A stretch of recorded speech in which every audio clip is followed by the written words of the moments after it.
పడేస్తున్నామా? పడేస్తున్నామా? ఎప్పుడు పడేస్తారంట? ఎప్పుడు పడేస్తారంట? ఎప్పుడు ఉగ్రత దినం వస్తుంది? ఎప్పుడు వస్తుంది? తమ వెండిని వీధులలో పారవేయుదురు. జరిగిందా ఇది? జరిగిందా? ఇంకా జరగలే? జరగలే? కరోనా టైంలో శవం మీద ఉన్న బంగారు కూడా తీసుకోలే చాలా మంది, తెలుసా నీకు? తీసుకోలే. నర్సులు బతికిపోయిందంట చాలా మంది, ధైర్యం చేసి తీసుకున్నారు. ఎందుకని? వాళ్ళని ముట్టుకుంటే కరోనా వస్తుంది. ఇంకొకటి, అప్పుడు చూడు, ముట్టుకుంటే కాదు, వాళ్ళకు పక్కన జలుబున్నా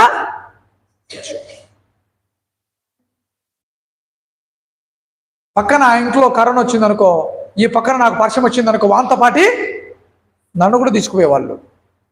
ఎవరికి జలుబు వచ్చినా, ఎవరికి దగ్గు వచ్చినా, ఎవరికి ఆయాసం ఉన్నా మొత్తం అందరినీ తీసుకుపోయేవాళ్ళు. ఏం చేస్తారు? బంగారం వద్దు, డబ్బు వద్దు, వాళ్ళు పడుకున్న బెడ్లు, పరుపులు ఏం చేసిండు? పడేసిండు లేదా? కాల్ చేసినారు కదా. కొంతమంది శవాలు కూడా ఇంటికి